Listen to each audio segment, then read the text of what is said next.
Anomalie brésilienne, pourquoi les vaisseaux spatiaux tombent en panne au-dessus de l'Amérique du Sud. 31 mars 2023 Emmanuel.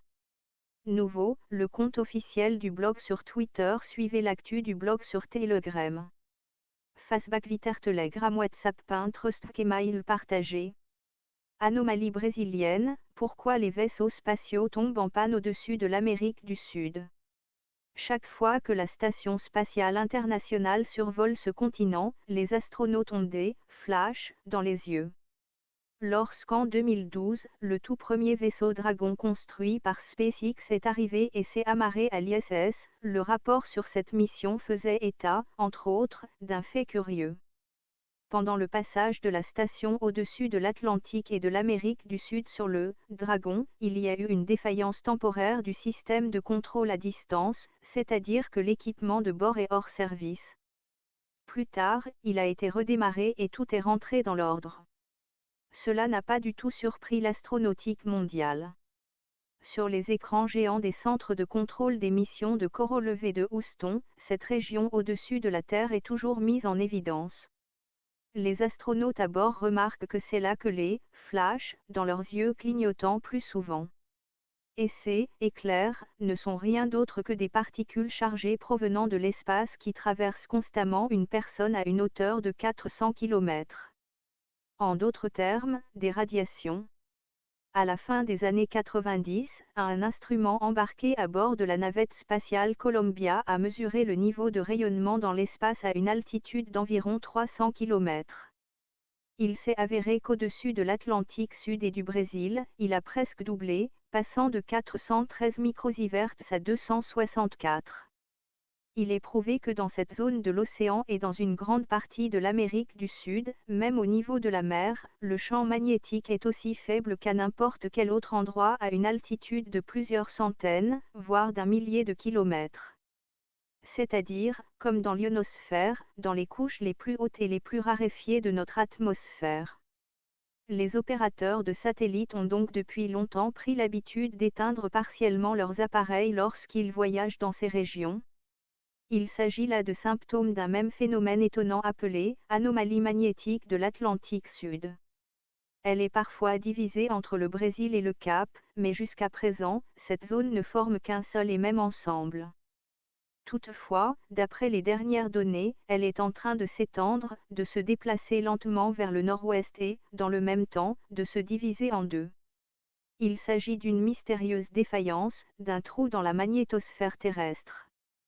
Comme vous le savez, c'est le champ magnétique de la planète qui retient et empêche les rayonnements solaires et galactiques mortels de nous atteindre.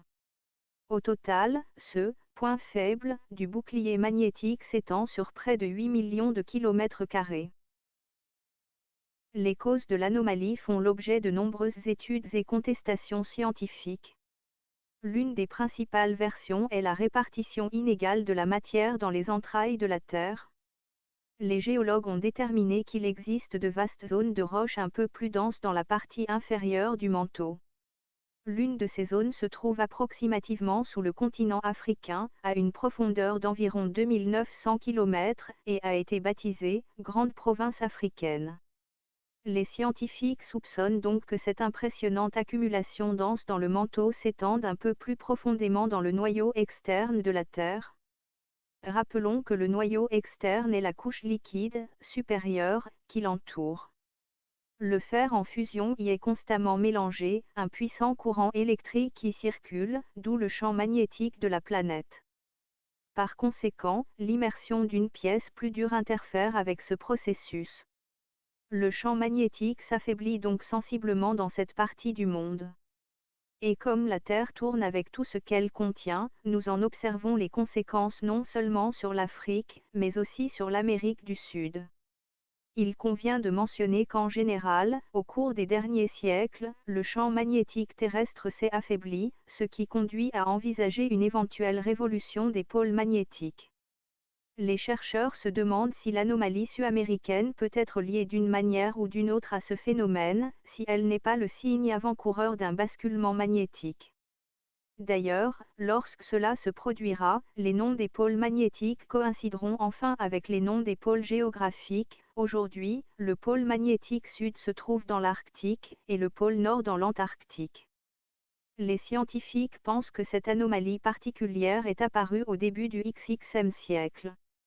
L'analyse de roches anciennes montre qu'une telle situation du champ magnétique terrestre est cyclique, c'est-à-dire que ces fluctuations se produisent périodiquement depuis au moins plusieurs millions d'années. Sur cette base, il existe même des prévisions concernant la durée pendant laquelle nous observerons des radiations au-dessus de l'Atlantique Sud, environ quelques centaines d'années. Les causes de l'anomalie font l'objet de nombreuses études et contestations scientifiques. L'une des principales versions est la répartition inégale de la matière dans les entrailles de la Terre. Les géologues ont déterminé qu'il existe de vastes zones de roches un peu plus denses dans la partie inférieure du manteau. L'une de ces zones se trouve approximativement sous le continent africain, à une profondeur d'environ 2900 km, et a été baptisée « Grande Province africaine ». Les scientifiques soupçonnent donc que cette impressionnante accumulation dense dans le manteau s'étende un peu plus profondément dans le noyau externe de la Terre. Rappelons que le noyau externe est la couche liquide, supérieure, qui l'entoure.